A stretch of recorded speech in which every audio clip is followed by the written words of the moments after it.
क्या आपकी 55% संपत्ति छीनने की योजना बना रही है कांग्रेस? क्या आपको आपकी ही संपत्ति आपके बच्चों को देने से रोकना चाहती है कांग्रेस? जब से कांग्रेस ने अपना घोषणा पत्र जारी किया है, देश की जनता की खून पसीने की कमाई पर कांग्रेस की काली दृष्टि को लेकर रोज नए खुलासे हो रहे हैं। ताजा मामला कांग्रेस के थिंक टैंक और इंडियन ओवरसीज कांग्रेस के अध्यक्ष सैम पित्रोदा से जुड़ा है, जिन्होंने हाल ही में एक इंटरव्यू देते हुए भारत में विरासत टैक्स लगाने की वकालत की है।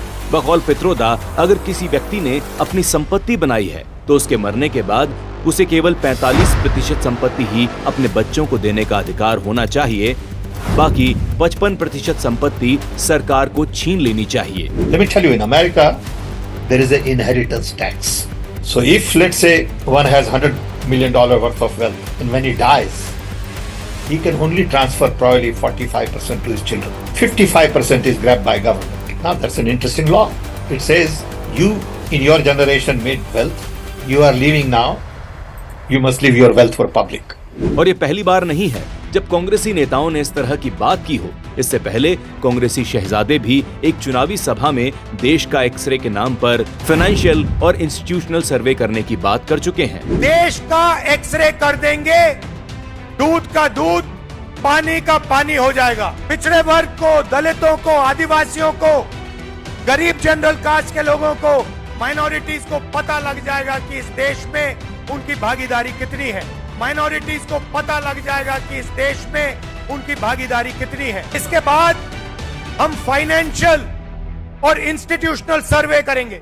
इसी तरह कांग्रेस के अपने घोषणा पत्र में राष्ट्रीय स्तर पर आर्थिक सर्वेक्षण करवाने की बात कही गई है और साथ ही कहा गया है कि इस सर्वे से मिली जानकारियों के आधार पर कदम उठाए जाएंगे। कांग्रेस के घोषणा पत्र में अल्पसंख्यकों को आर्थिक मजबूती देने को एक अहम कदम बताया गया है और कहा गया है कि बैंकों की ओर से अल्पसंख्यकों को बिना किसी भेदभाव के कर्ज मुहैया करवाए जाएंगे। और ये पहली बार नहीं है जब कांग्रेस ने देश के संसाधनों को लेकर अल्पसंख्यकों पर इस तरह मेहरबानी की हो।